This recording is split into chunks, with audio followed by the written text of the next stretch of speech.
Want to welcome you on this Wednesday in May. We're here to talk about navigating care transitions and supporting residents with opioid use disorder. My name is Stephanie Baker. I'm with Health Centric Advisors. I'm joined by two of my colleagues, Kristen and Margie, who will be talking shortly, and you'll see them in the chat as well. And we first want to start with acknowledging the Connecticut Mental Health and Addiction Services Department and Connecticut Department of Public Health. Without them, this webinar series could not be possible. And so we really appreciate all the work that they've put into this.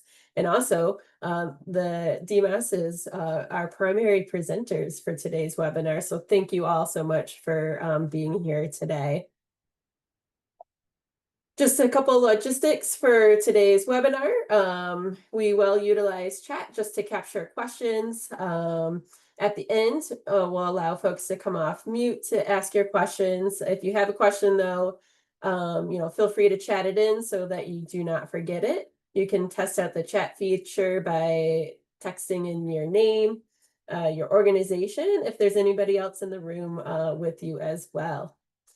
You'll be muted throughout the presentation today until the Q&A at the end. And we will be posting the slides and video up on our website at this healthcentrics.org learning resources. And this is also where you can find the Connecticut Long-Term Care Toolkit. So we'll be sharing that link out in chat as well. With all of our webinars, and especially during the Q&A, we really do invite you to be open, impacted, and changed by what you hear. You should speak from your own personal experience, from the I perspective, rather than speaking generally for others. Be patient with each other as we all strive to use respectful and person-centered language. Terminology is evolving, and this is a work in progress for all of us, myself included. You must demonstrate, self-awareness regarding the amount of airtime you use and balance your contributions with those of other participants. And if you're sharing a story, provide the headline version with relevant details that support the learning for all. And also, if you are sharing, a specific example or case example, definitely please leave out any PHI information. And with that, that's all you'll be hearing from me today until we get to the chat time. So I'm actually going to turn it on over to Kristen to get us started. Hi, yes, thank you, Stephanie. Good afternoon, everyone. My name is Kristen Del Sesto. I am a quality improvement specialist here at Health Centric Advisors. As Stephanie introduced me already, I've been part of this journey we've taken with Connecticut to help support care for residents with opioid use disorder. Today, navigating care transitions. Our objectives for today are to identify the importance of seamless transitions for residents with opioid use disorder, discuss the pre-admission screening resident review, and review programs available through Connecticut DMAS, including the Nursing Home Diversion and Transition Program. And then lastly, to identify some of the supporting housing resources available for residents in long-term care. That's been a topic that's been discussed quite often with our collaboration in the state. So, and we have three panelists, all from DMAS with us today, who are so well versed in this area of expertise, and we'll really look forward to your questions and discussion at the end of the presentation.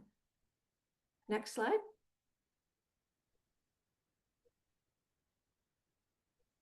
So before we introduce our first panelist, we'd really like to hear from all of you in regard to care transition. So what is the biggest challenge you have encountered in caring for residents with OUD as it relates to care transitions?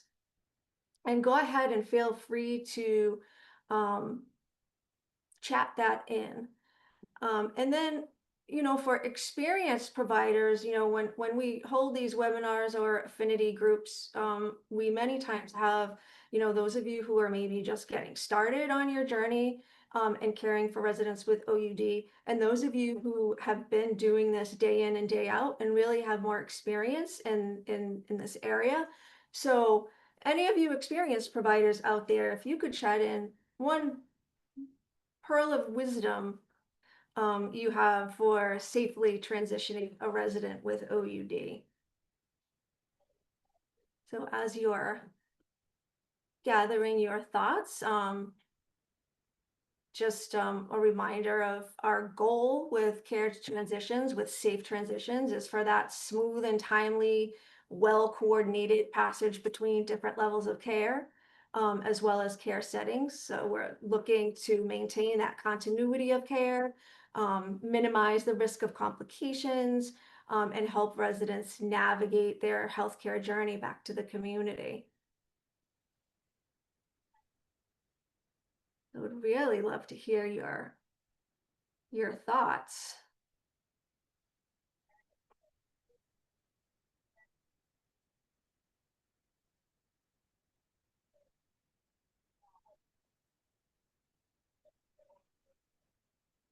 We have a quiet bunch today.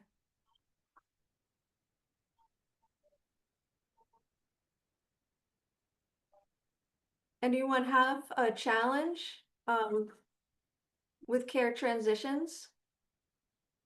How about between care settings?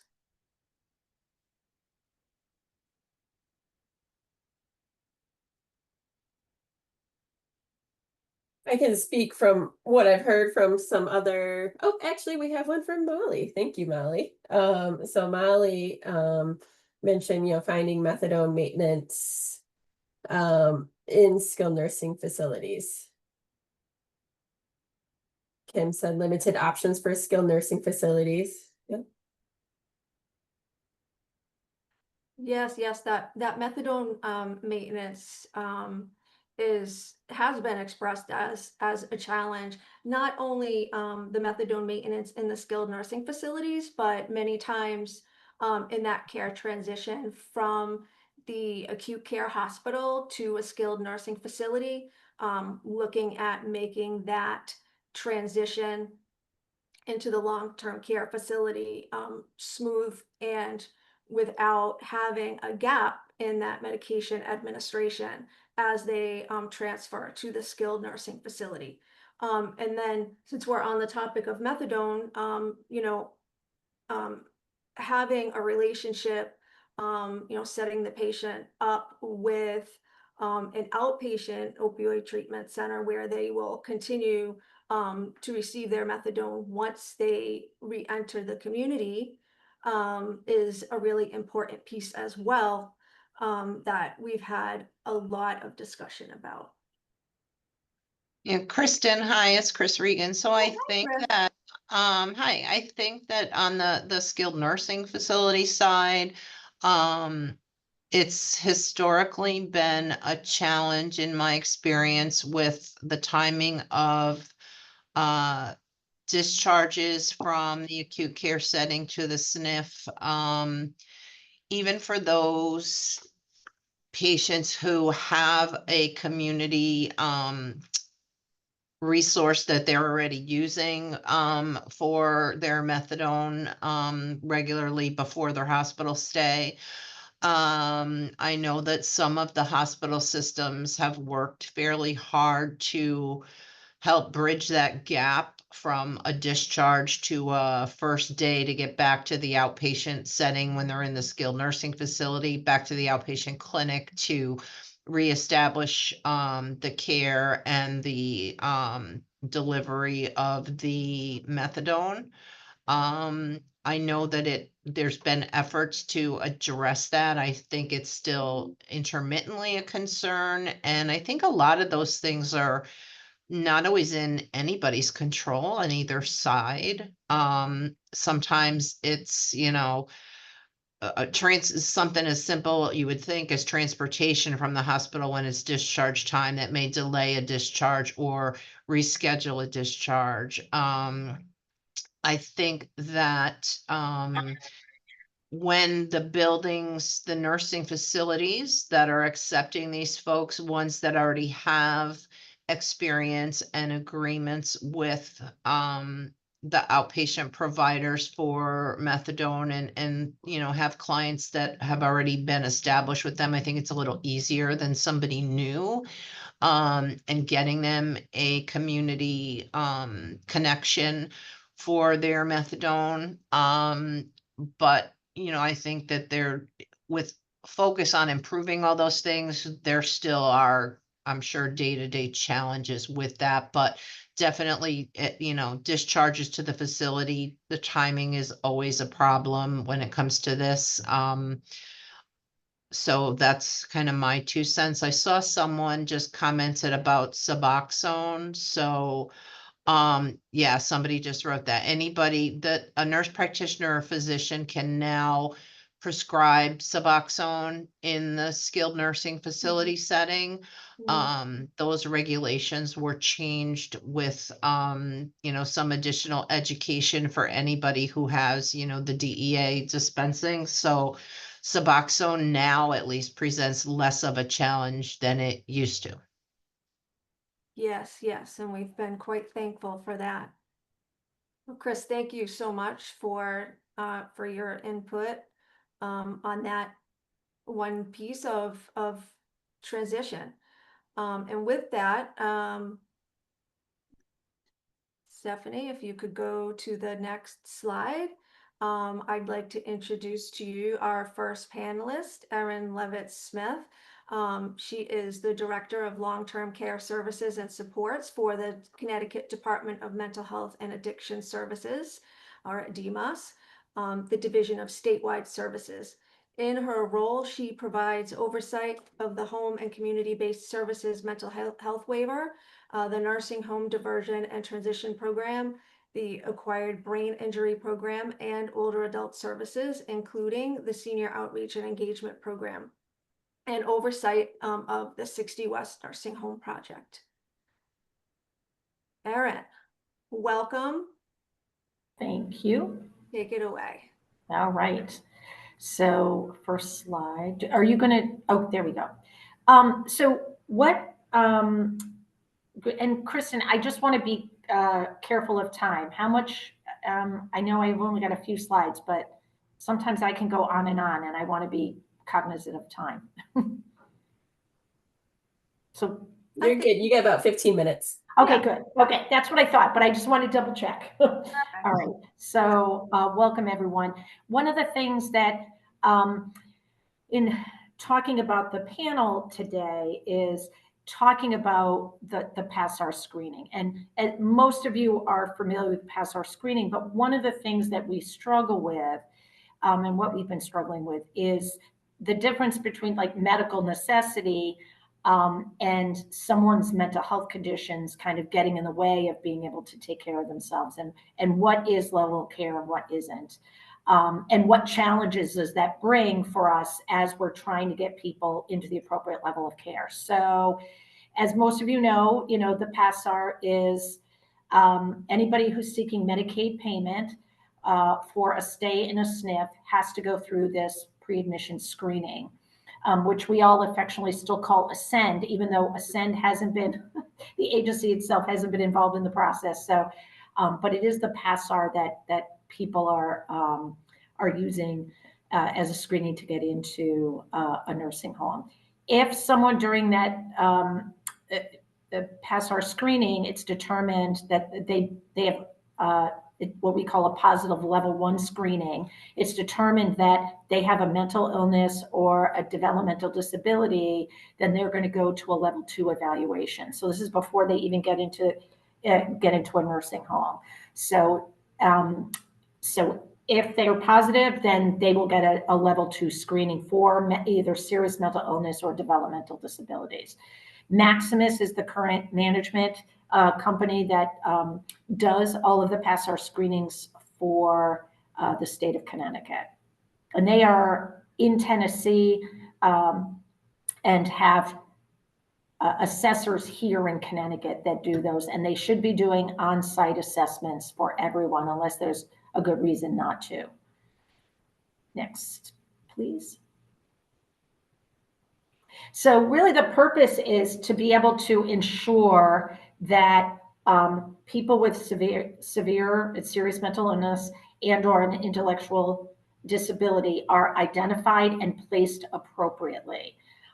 As some of you may know, people with severe and persistent mental illness that are actively psychotic, a nursing home might not be the most appropriate placement for them. So these are the kinds of things that is going to be determined during the PASSAR process and the assessments, that will be done. So we want to be sure they're identified and placed appropriately. And if they are, do they have the treatment services that would be needed to deal with whatever physical and mental health or development disabilities while they're in that nursing home setting? So, all right. So again, the federal one, this is a federal requirement. And again, it identifies those people with severe and persistent mental illness, developmental disabilities.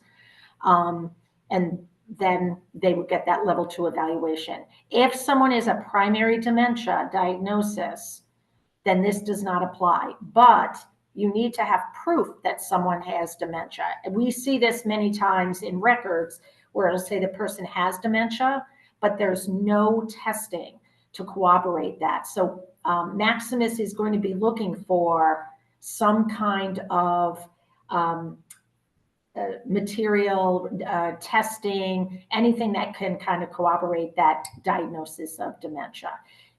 Also, someone may be diagnosed with dementia, but they might not be at a stage in their dementia where it qualifies for a nursing home. So there's many people, as we know, that are living in the community with dementia early stages that would not qualify or do not require a nursing home level of care. All right, next.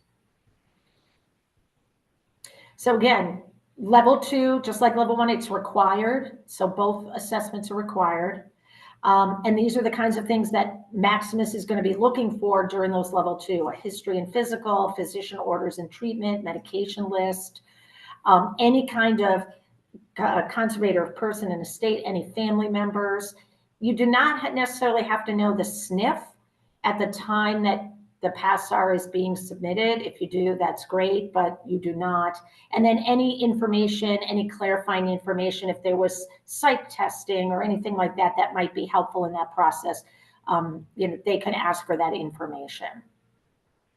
Next slide. Ooh, now I've got to put on my glasses. Okay. Oh yes, my granny glasses. So as you know, I know there's people in the nursing home field on the call today, but we're looking for chronic conditions. So the medical conditions that would require someone to be in a 24-hour skilled facility. So do they have a chronic condition and ADL needs? Do they need hands-on needs? Does a dementia diagnosis require a structured setting for them because they would be unsafe otherwise? When we talk about ADL needs, do they need assistance with bathing, with dressing, toileting, transferring, that kind of thing? Or is it more supervision and cueing? Do they need hands-on or cueing support? Or is it total dependence, somebody who might be in the later stages of dementia? Do they need help with diabetes injections or catheters or those kinds of things? So those are things we're going to be looking at. Cognitive impairment, again, are they so impaired that they really don't have the ability to make good judgment or live safely, that they might cause a potential danger if they were living independently? And then, behavioral issues such as wandering, impulsivity, aggressiveness. Now, one of the things that I had mentioned earlier is this can be due to, right, somebody isn't showering or somebody isn't getting up out of bed. If it's due more to psychiatric illness and due to their psychiatric symptoms, that's not a medical need. It's not necessarily medical necessity. And so those are the things that we need to try to figure out when we certainly are referring mental health clients, through that process of a nursing home screening. Next. I also want to say sometimes we'll hear, well, they need a locked unit, or they need a safe place to be, or we want to prevent them from using drugs or drinking. Again, those within itself would not qualify someone for a nursing home stay. And so what we're trying to avoid is inappropriate admissions into nursing homes where then and that people really are remaining in the least restrictive environment possible in the community. Oh, was there a question? Oh, no. Okay. So the ADLs, obviously, if somebody's independent and really does not need a lot of supervision, they're probably not going to qualify for a nursing home. Again, we look at supervision and cueing, what kind of level, what kind of prompt, what are they doing? How much coaching are they doing to get people to do what they need to do? Hands-on support and total dependence is really going to qualify for someone for nursing home level of stay, because they really do need that extra help and they need people there to assist. Next slide. They're also looking at rehabilitation needs. Does someone require rehabilitation multiple times a week? Is there a potential for rehab? And we hear that a lot with Maximus. Is there a rehab potential? If there isn't rehab potential, that could factor in to someone's approval or not approval. And again, these are, I'd mentioned this before, what is the level of that supervision and caregiving needs, right? And then how much of that is due to someone's actual physical and medical needs as opposed to someone's mental health needs. And that's when it can get somewhat tricky. But those are the things that we're going to be asking, and certainly Maximus is going to be asking. If it's more psychiatric related, they're more often going to say no, and that they'd be more appropriate placed in a psychiatric setting. All right. All right. I made it. Thank you so much, Erin. That was very, very informative for me. So anyone who may have questions for Erin, go ahead and pop those into the chat, and we'll take a look at all of the questions at the end of our panelist discussion. So next up, we have Amy Dumont. She is a licensed clinical social worker and behavioral health clinical supervisor. She oversees the nursing home diversion and transition program and the senior outreach and engagement program at DMAS. Today, she will be providing us with an overview of these programs so that we may gain an understanding of their purpose, what they aim to accomplish, and how the goals of each program are carried out. Welcome, Amy.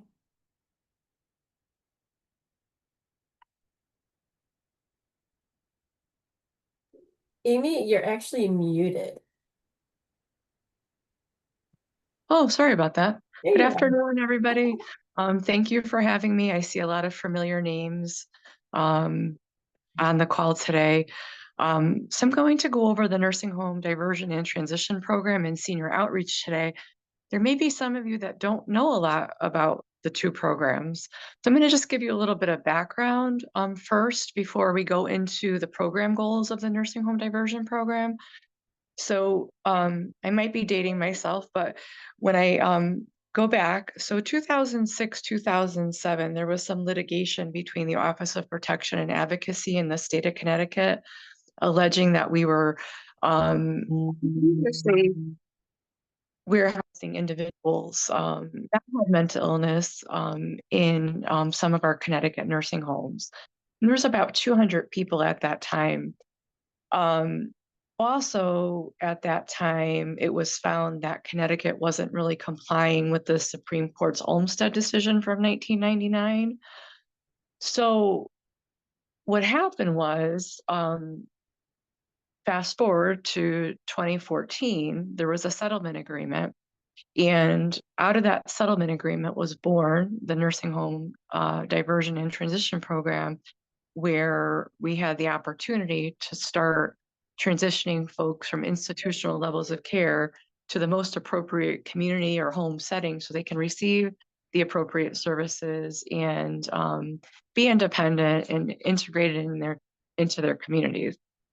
So the goals of the nursing home diversion and transition program, as you can see, is obviously to divert people from institutional levels of care, if possible. We want to also ensure that our DMIS clients are placed appropriately, they're safe, and where their place is necessary. Um, we we transition individuals that have serious mental illness and also substance use disorder back into the community. I have on the next slide, I'll get into the team of folks that I have that work with me. We also have nurses that go into emergency departments to try to avoid unnecessary acute care hospitalizations. And there's a lot of consultation that happens with our program, consulting with CVH staff, community providers, medical personnel, families, conservators, the clients themselves. So there's a lot of collaboration that's going on. Go to the next slide, please. So currently, in the nursing home diversion and transition program, I have 8 nurses and 3 case managers, and they cover the 5 DMIS regions. So I'll just go over with you quickly where those nurses are housed. So intercommunity and CHR are like central, north central, eastern Connecticut. And I have 2 nurses at each agency, and I have 1 case manager up there. Then we moved down to Waterbury, and that Route 8 corridor north and south down towards Greenwich is Mental Health Connecticut. I have 2 nurses and a case manager there. And then also heading down to the shoreline in the New Haven area, I have 2 nurses and a case manager at Continuum of Care in New Haven. They do a lot of consultation to nursing home discharge staff, but not only to nursing home staff, also to staff in the hospitals. We've been in the hospitals a lot recently, attending team meetings and trying to find appropriate placements for some folks that are currently inpatient. So we go into the hospitals as well. The nurses also do consultation with the hospitals and the nursing homes regarding medical issues, diabetes education, lifestyle management, because we want to make sure that the clients that we are returning to the community are successful. Also, we do a lot of linkage to substance use treatment, as you can see on the slide, MAT and MOUD, as well as RCH placements.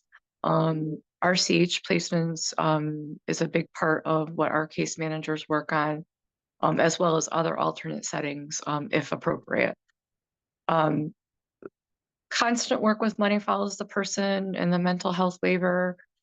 And basically what the nurses are doing is are assessing for level of care. What's the most appropriate placement for that person? And is it the community, or are where they are currently appropriate and they just need some wraparound supports? So that would be things like the mental health waiver or even other waivers that we have in Connecticut, like the Connecticut Home Care Program for elders or other supports that are available. Go to the next slide, please.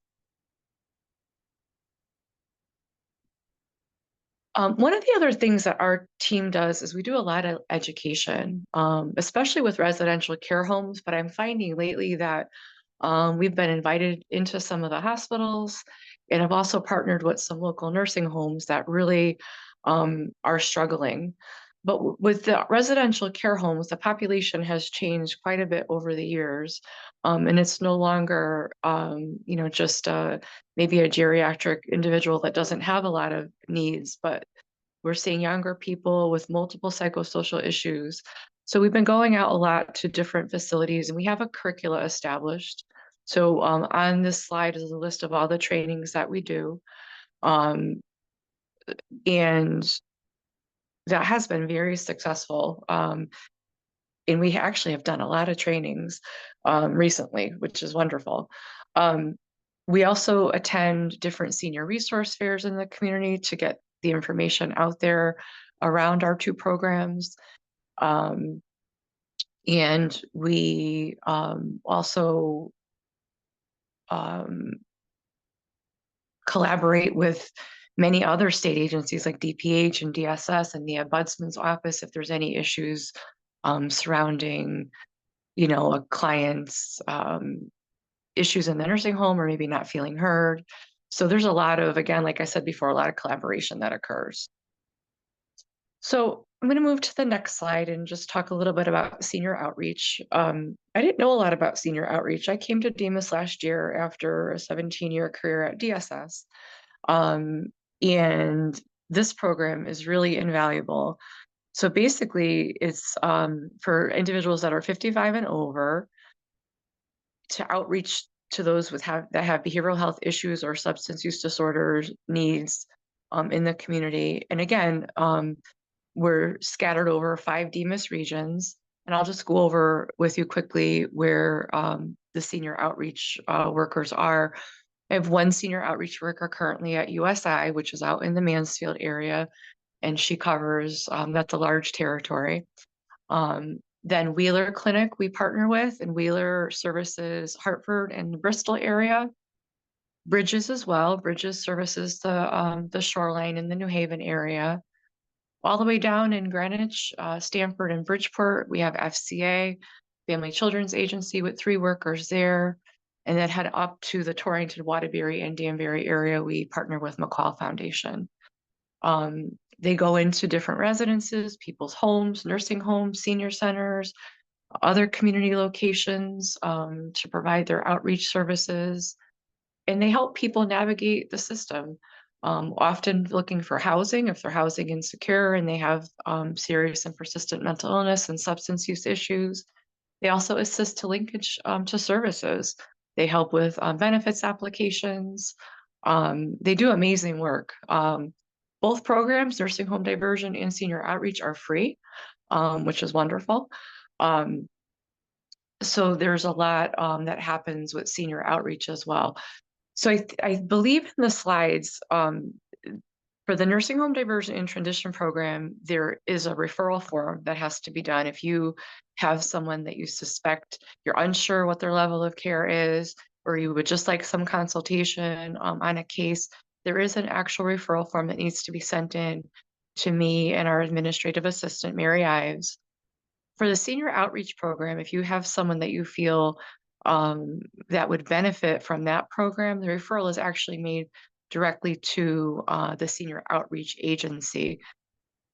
And Stephanie, correct me if I'm wrong. I think I gave no, I don't think I gave you the brochures for that. I can send those to you after, and if you want to send them out to the group, that would be helpful. So as I said in my presentation, our nurses and our case managers, as well as senior outreach, often have to help with housing. So it'll be great to hear from Molly because we coordinate with her team often because there are some significant housing issues. So thank you all, and I look forward to any questions in the end. Thank you so much for that, Amy. That was a great overview of those 2 programs and a great resource for the group. And you did send the flyers. We have those flyers, and we are happy to send those out to the group. Oh, perfect. Thank you. Yeah, we have both of those. They look great.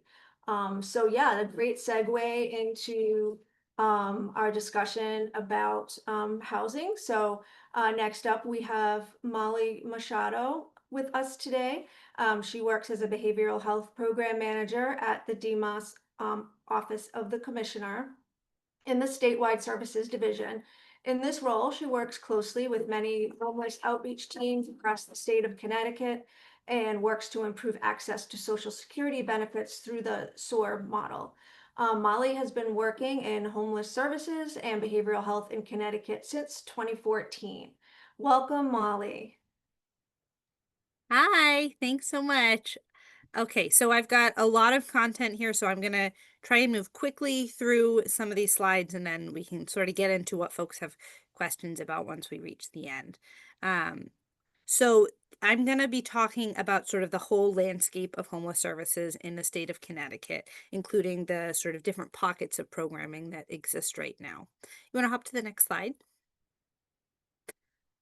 Okay, first thing I always talk about with folks is the causes of homelessness, because the number one thing that causes homelessness is the lack of affordable housing. We know that folks experiencing homelessness sometimes have co-occurring conditions, but we also know there are a bunch of folks in the community who have co-occurring conditions and who are stably housed. So I just always like to flag that there can be some real stigma around folks experiencing homelessness, and the causes are really the the the unaffordability of housing, and the fact that we don't, as a country, have a ton of prevention support. So there aren't a lot of resources that sort of exist for folks who maybe are just starting to fall behind on housing payments. There's not sort of a standard national response for folks in those types of situations that might be turning into housing crises. And so what we see is a lot of folks that we encounter once they really have reached a point of housing crisis. We know that having limited social supports and prolonged institutional stays can also really contribute to folks' risk factors for homelessness. And of course, folks who are on limited or fixed incomes can also be especially vulnerable to a housing crisis. Next slide. So in the state of Connecticut, we have sort of a sense of how many folks are housing insecure. There's not really a sort of standard process whereby we go check on every single person in the state to see whether or not they feel like their housing is super secure. So the data we have really comes from the number of requests for assistance that come through to 211. 211 is our front door for all homeless service system requests. We do a lot of work with 211 and encourage folks to reach out there first if they're experiencing any kind of a housing crisis. And so based on that, based on them being sort of our front door for services, we know that there were about 500,000 requests for housing or shelter related needs that came through over the course of about a year. Like I said, we don't have a ton of resources for folks who are sort of just approaching a housing crisis, who might be just starting to fall behind, who maybe are just getting word that they can no longer stay with family or friends. What we do have in terms of what's funded in the homeless service system are supports for folks who are considered at risk of homelessness, and there's some real standards from the Department of Housing and Urban Development in terms of what at risk looks like, as well as folks being literally homeless. So the Federal Department of Housing and Urban Development is sort of the federal level funder for homeless services in this country. And so they've got some real criteria around what it means to be homeless or at risk of homelessness. And since they're the sort of federal agency leading this work, we tend to follow a lot of their definitions and set up our programs so that we can tap into the most resources we can from them. Next slide. So for HUD, the Federal Department of Housing and Urban Development, these are sort of how they categorize folks who are homeless. And there's a couple of different categories of homelessness. HUD considers folks to be literally homeless if they live in a shelter, if they're living in an unsheltered situation. Think of folks staying under bridges, in cars, camping outside, living in abandoned buildings. Folks who are in a hotel that's being temporarily paid for by a government or a charitable organization. So, like when there's a fire and the Red Cross puts people up in a hotel, that's considered literally homeless. Uh, it also includes folks who are in some type of an institution for 90 days or less. So, that can include folks who were staying outdoors and then went into a hospital, or folks who were staying in an emergency shelter and then went into incarceration, or folks who were staying in a hotel paid for by Red Cross and they go into residential treatment. The 90 days or less standard really comes directly from HUD. And so if you've worked with homeless service providers or some of our housing programs for folks who are formerly homeless, that 90-day institutional stay is really something we inherited from HUD. And so we keep really close track of how long folks are in institutional settings because it sort of dictates where they're going to fall in terms of whether HUD considers them homeless or not.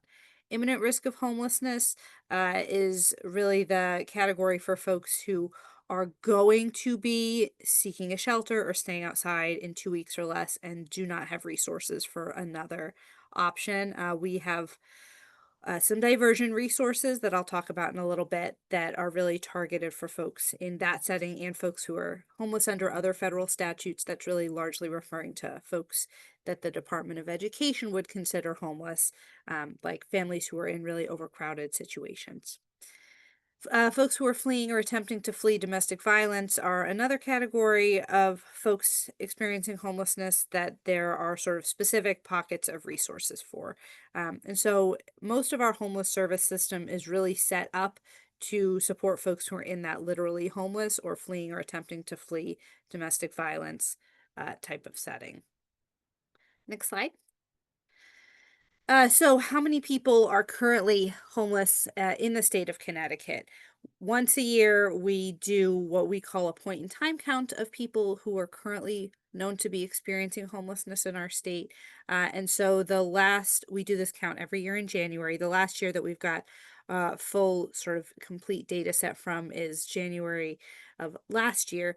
At that point, there were 3,410 people who were literally homeless, meaning living in a shelter, living outdoors, maybe staying in one of the warming centers that open over the winter. That represented a 13% increase from the previous year. And we know that when the eviction moratorium ended, but we were still sort of in the post-COVID economy, that we've just continued to see homelessness increase and increase after a period of having seen decreasing homelessness for almost a decade in Connecticut. So we were really sort of trending in a particular direction, and that's not what we're seeing in the wake of the pandemic. And all this is available online. There's links in the slide so you can sort of get in and dig into the details more if you're interested. Next slide.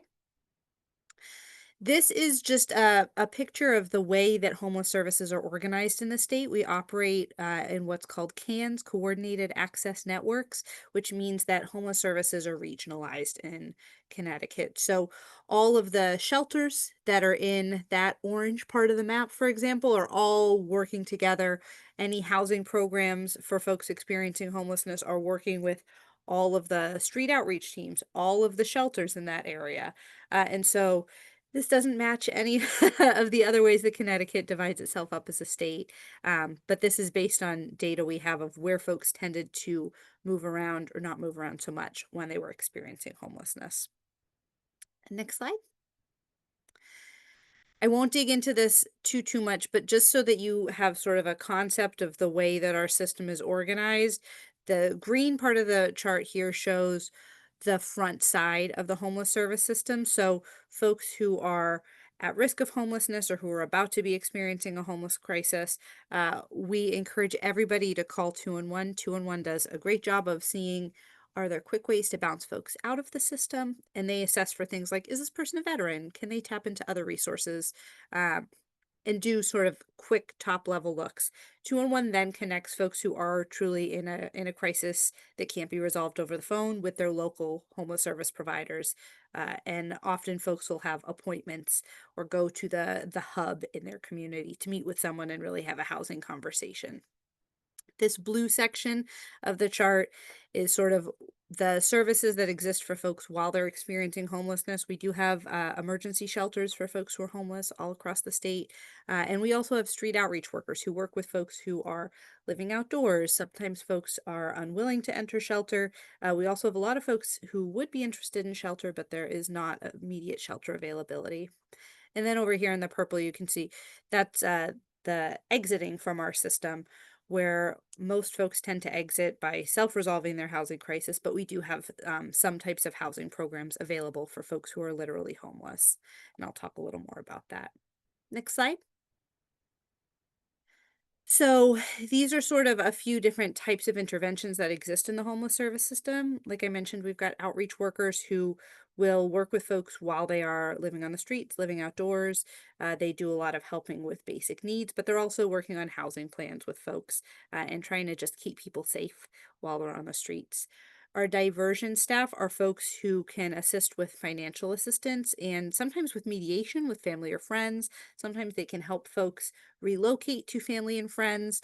Our diversion staff are really at the front end of the system trying to help folks avoid entering the shelter or avoid staying on the street by exploring any other options they may have. And then shelters are places for folks to stay. We do have wait lists for shelter in almost every community in the state, so we don't tend to have available shelter beds on a regular basis. Next slide.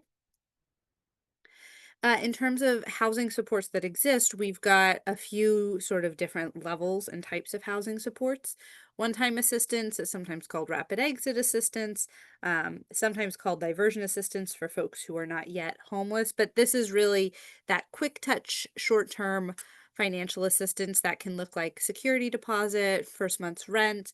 It can look like a little bit of financial assistance if you actually could go stay with your sister, but you need to work out a plan together for how you're going to be able to achieve more income.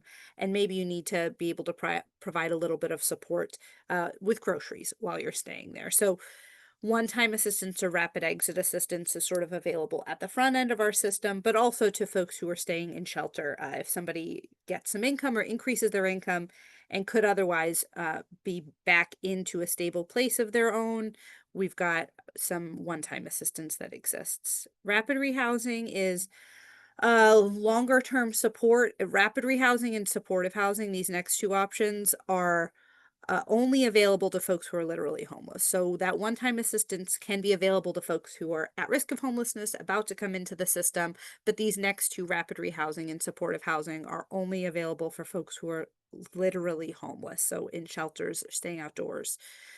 Rapid rehousing is time-limited rental assistance, so it can be a few months of assistance with rent. Often the amount of rental assistance you get decreases over time as folks kind of stabilize in their unit. And there's case management services that go along with that to help folks sort of stabilize in their unit. That's typically a pretty short-term intervention. The intention is to give folks some support for a couple of months with the intention of them being able to take over their full rental amount.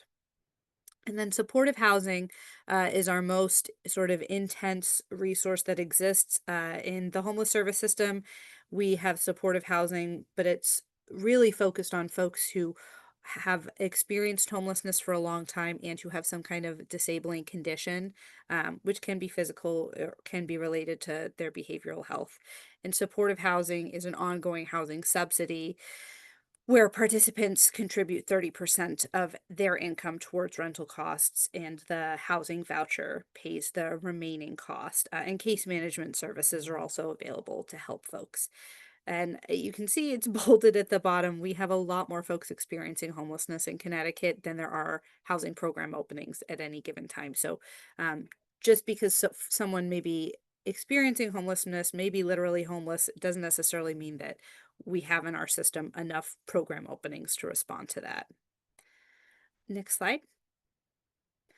I just always share this because I think it is helpful context. Connecticut's a really expensive place to live. And so the Partnership for Strong Communities does some data analysis every year looking at how much you need to be making as an hourly wage to realistically afford to spend 30% of your income on rent. So sort of the old federal standards around whether or not housing is affordable is based on how much of your income you spend on housing expenses. And the standard is if you're spending 30% of your income on housing, it's affordable. So this just sort of breaks down in order to have a one bedroom that's at sort of a standard rate in Connecticut and only be paying a third of your income towards rent, you need to be making almost $28 an hour. And this was 2024, so this will probably increase this year.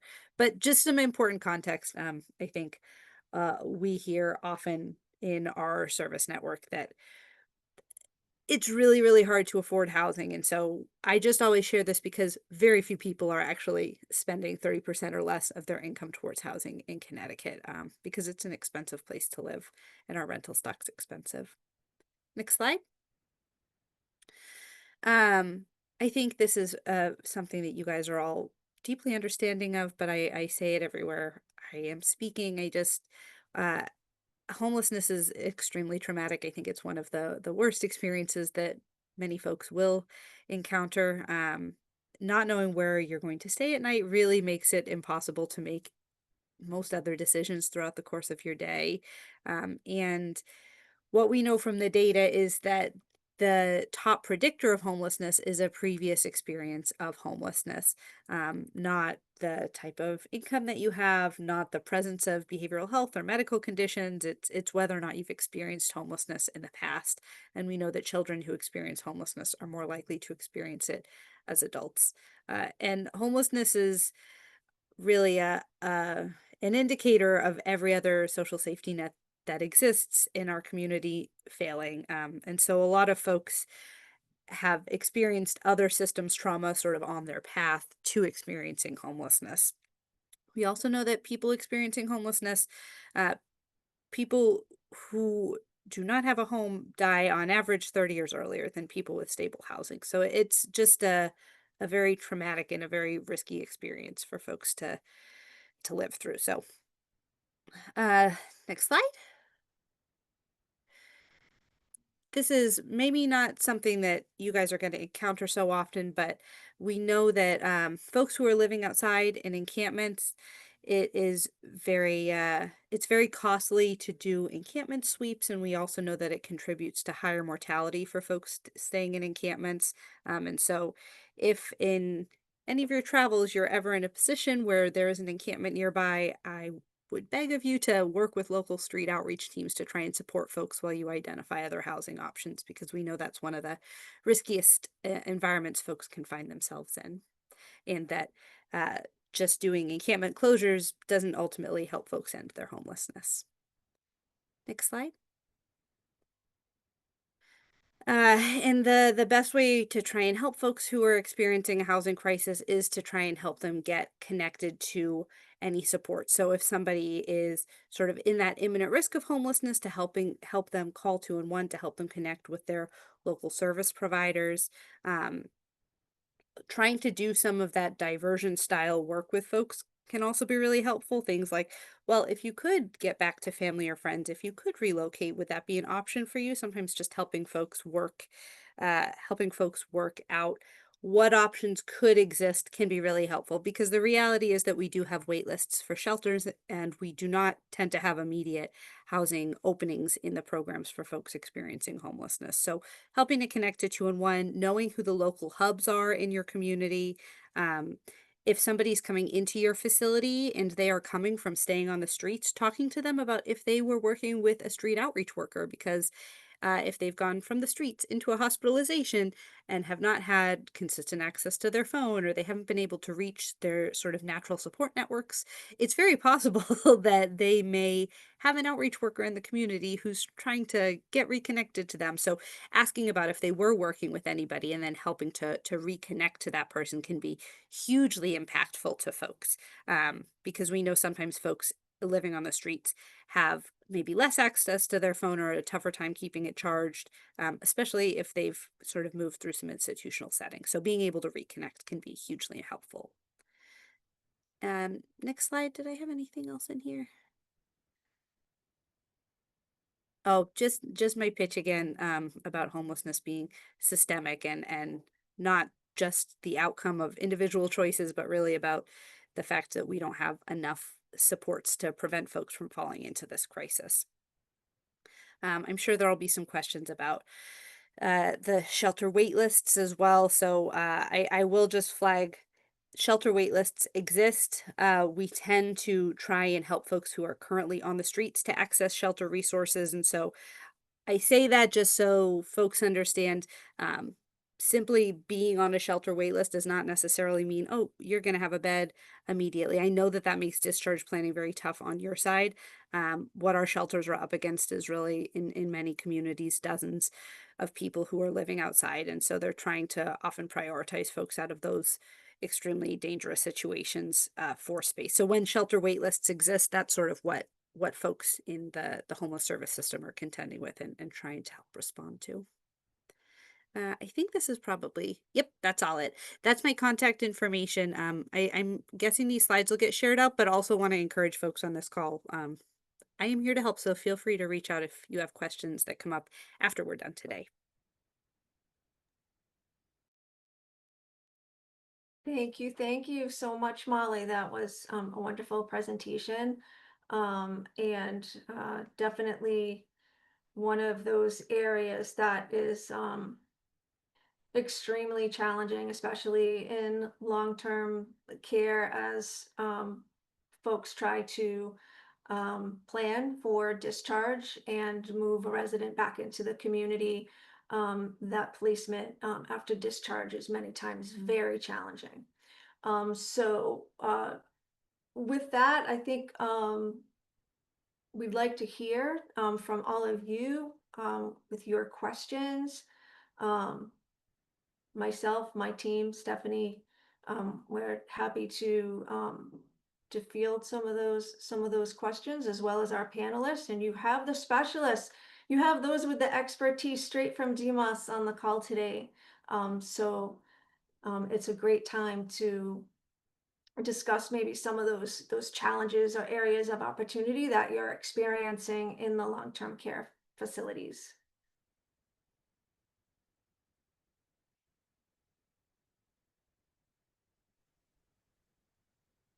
You'll be putting those slides out from this presentation? Yes, we will. Oh, okay, just did want to reach out to Molly. I guess the question that I had was, in terms of just while we're on the tail end of her presentation, the term literally homeless and some of the other implications in there are that we're potentially not counting those that are homeless that are in long-term care. I feel like that's how it sounded, and I'm not sure if we can clarify that. Is that are they included in the annual count? Yeah, so the answer to that is often probably not.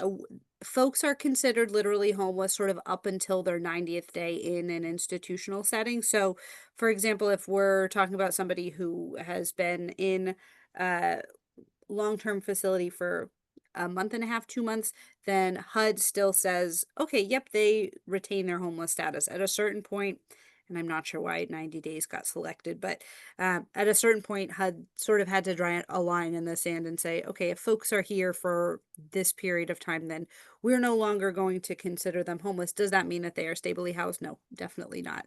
And I think in our service system, we sort of know and understand that, but being in a setting for more than 90 days can impact sort of whether or not you're still considered literally homeless. And I would say the thing that I would encourage is if you're working with someone and you know that they were previously homeless, to try and reconnect with whoever they were working with in the community, because I think our system really struggles to always make connections with the more sort of medical side of the system. And so sometimes folks end up in a SNF and they may have been in a shelter or working with an outreach worker, and folks just may not know that that is where they have landed. We may think, okay, well, we just can't find them anymore. So to the extent that you're able to help make those reconnections when folks are with you, if they were next up for something, or if they were in the process of applying for something or had already been matched to a resource, if we can't find them, then we can't move forward with them.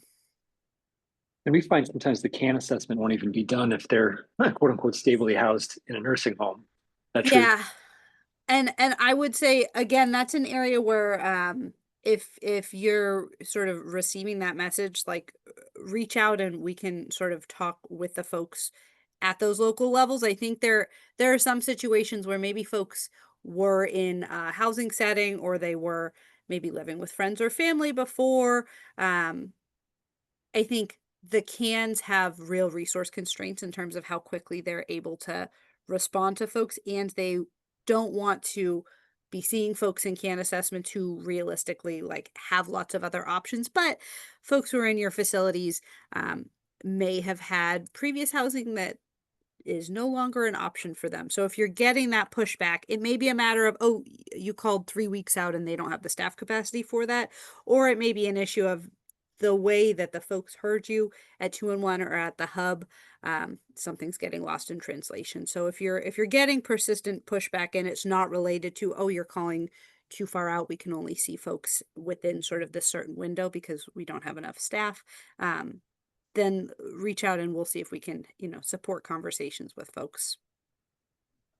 I appreciate that. One other comment, and I'll stop monopolizing. But it would be interesting, I think, at some point for us, and I've asked the Association for Long-Term Care to consider doing this, is to do a full statewide scan in long-term care of those that meet the definition of homeless, that are not just housing insecure but are truly homeless, because I would hazard to say it's at least another 1,000 to 1,500 people. So no question, just a comment.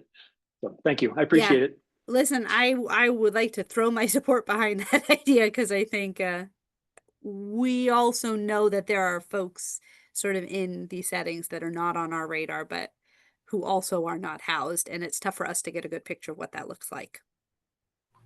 Yeah, can I make a Understood. comment? Hi, Dave. It's Erin. How are you? Hi, Erin.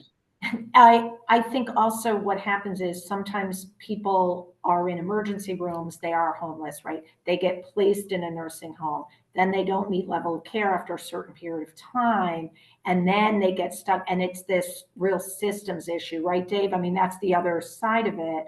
I mean, if someone's in a nursing home for 60 days, they certainly can apply for MFP and then, attempt to get housing that way.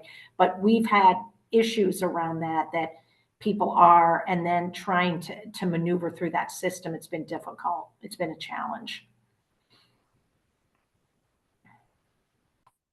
Great questions. Thank you. Joanne, you have a question.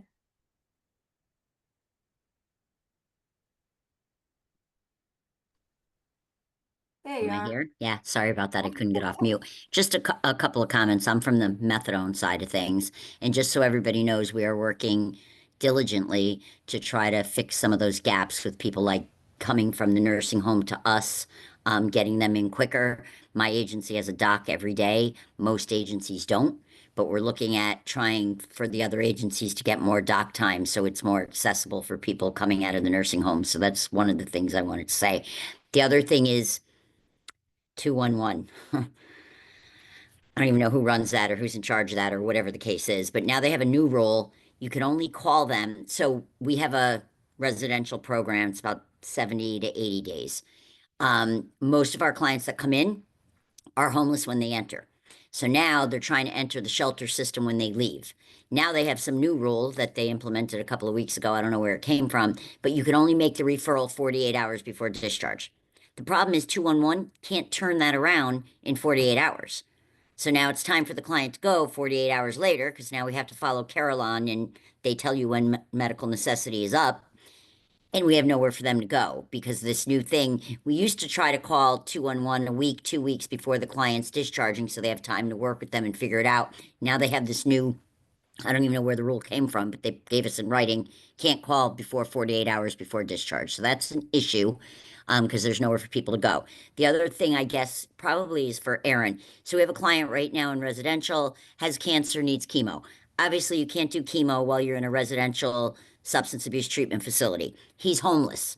Would he be a candidate? Because our medical director said he needs a higher level of care, like a nursing home, where he can go and get his chemo, because the sober house won't take him, obviously, because he has cancer and needs chemo. And our doc doesn't think the shelter is the best place for somebody who's going to be getting chemo treatment. So would that person be eligible for a sniff? So those are just my comments and questions. Thank you. So, and Amy can weigh in too. So what I would say is given what you just said, probably not, because if the only reason they're going to a sniff is to get the chemo, then, but it would depend on, you'd have to take a look. Are they physically unable to get to chemo? Are they so sick that they're not getting out of bed? Do they need any assistance? So it's hard to give a blanket yes or no, but if it's just because that, that a doc wants to be sure that they're in a kind of a safe place to get chemo, then they might not meet level of care. So I mean, if you want, we can talk offline. We could send a diversion nurse. I was just saying, Amy, we could send That's a good diversion nurse idea. out to see the person to say, what do they really need? And then maybe help assist with some kind of plan. That might be the way to go. Yeah, I'd like to do that because I'd like to look at more of the medical Yeah, side of it. I mean, exactly. and I how is want to know more chemo? about that too. Yeah, yeah. Let's talk. And the form is there, so yeah, I would be happy to have somebody go out and go with them. Do you The have the form is form, in the Julian? chat. Where is the form, or can I give you my email and someone can email me? Yeah, give me your. Can you put your I'm gonna email in put the it chat for me? in the chat. Yep. Yeah, thank you. Yeah, that would be that's the frustrating thing about it is I think people's intentions are good, right? They want him in a secure place or like in a safe place, but it might not necessarily mean that they meet that level of care. It's sometimes yeah. So let's see what we can do and get him assessed. That sounds like a good plan. And Joanne, I don't know for sure what the shift was. Sort of different communities tend to make changes that are often driven by staffing in terms of how quickly folks are able to schedule appointments or how far back 2-in-1s will schedule. A lot of times, if the window is getting shortened somewhere, it is because there are just not enough diversion staff sort of available on our side of things. With that said, it might be worth having a conversation, right? Because we're not talking about every single person in your facility calling 2-in-1 every day, right? There might be this might be a situation where it's good to have a conversation, say like, no, listen, we've really got like 1 or 2 people every month that seem to bubble up that we're concerned about, and how can we look at this differently? The cans often make sort of these staffing shifts based on limited staffing resources, but you guys also are a part of your community, and I think generally cans want to try and be as responsive as they can to folks. So it might be worth connecting you with some of the local hubs in your area to just talk through like what you guys are experiencing from your side of things, and is there a way to meet in the middle or have things flagged differently, or for you to be able to reach out to somebody when you're running into that. Okay, if you could shoot me those names too in an email, I'll call whoever I can. Yeah, sure. I'll Thanks. connect you with some of your can folks. Yeah. Thank you. And Joanne, this is Kim Caranda from Demas as well. Just wanted to say too, we can at our, sister state agency kind of communicate with one another. So I'm happy to also connect with DOH because I think you're bringing up a really critical issue around discharging from any kind of institutional level of care, whether it's SUD or mental health or a SNF. So it's just important for us too to kind of understand these changes in protocol and how that can potentially impact the system. So we'll circle back with you. Thank you. Thanks. Thank you both. Sherry has a question. Why is a sober home not an option? I don't know if we might need Is that a question for me? her to expand on that. Sherry? Hey, Joanne, can you hear me? Yes. It's Sherry Marconi. How are you? Good. Good. I'm just curious. You mentioned sober home, and I know sometimes there is confusion with regard to what is the definition of a sober home. And, we do fund a number of them, and we don't fund a number of them, and we actually don't fund more than we do fund. So I was just curious, did somebody actually articulate to you that someone would not be able to be a candidate in a sober home because of the need? No, this is just from past experience. Every time we try to send somebody with medical complications or severe psych complications, or a lot of times methadone, the answer is no. The other thing is a lot of our clients have used their basic needs allotment and they don't have any income, right? So if they used it at the beginning of the year, January, now they end up back in treatment in June and they want to go for another sober home, but now they've used up their basic needs because I think it only pays 6 weeks or something one time a year or something like that, then they don't even have funds to go to the sober home.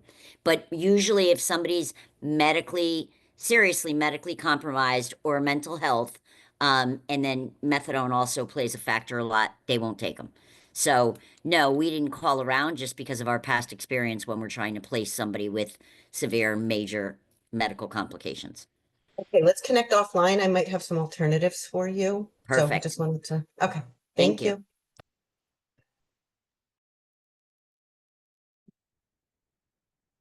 Thank you. And you all asked some of the questions that I had on deck. Stephanie, you have any questions for the group, or I can turn it over to you to wrap things up? Yeah, I don't think I have any questions. I did put into chat. I don't know if you can pull it up, the PDFs of the brochures, so in the referral form. So hopefully you can pull that up, but we'll definitely send that out via email so that you get them there as well in the PowerPoint slides. But I thought this was very informative because I do know that a lot of times, discharging has been challenging for the skilled nursing facilities. And so learning a little bit more about some of the existing programs within the state, I think is super helpful. And we hope to continue some of this moving forward. And so before we do move on, I do want to pause again just to see if anybody had any other questions that they wanted to ask. Or any other comments or resources that we didn't really talk about. Stephanie, I'm just going to put in Gina Florenzano's contact information. I think it's important that people know who our state opioid treatment authority is. And Gina really manages that for DEMIS at the Office of the Commissioner. So if any of the administrators are running into like issues or questions, please feel free to reach out to her. Joanne started talking about some of the work that's underway, and we're feeling really excited and hopeful about some of the changes that we're seeing already, but I want everyone to have Gina's contact info. Great. Thank you, Kim. And also our last webinar, we really focused on recovery organizations and opioid treatment programs that exist and some other community resources. So you can find the recording and the slides for that on our website too. So if you need some additional resources, and then of course, don't hesitate to reach out to any of us here. We are happy to connect you to anyone. And I think I messed the slides up, so I can't seem to share them right now. But I did chat in the link to our website. So feel free to go on there on that website. You will find the toolkit that was developed. You'll also find recordings from our conference that we had last year, which is already a year ago. Insane to me because time seems to be flying. And also some of our past webinars that we've had. We are also doing some peer-to-peer sharing sessions. This month is canceled because it happens to fall on Memorial Weekend, but we will be meeting again in June, and we'll include that information in the email that comes out. So we really hope that you join us there. It's an opportunity for you all to ask questions of one another and learn from one another on, best practices and what you're seeing, out in the world, and, how you can help each other move forward. And I think with that, we can give you 15 minutes back in your day.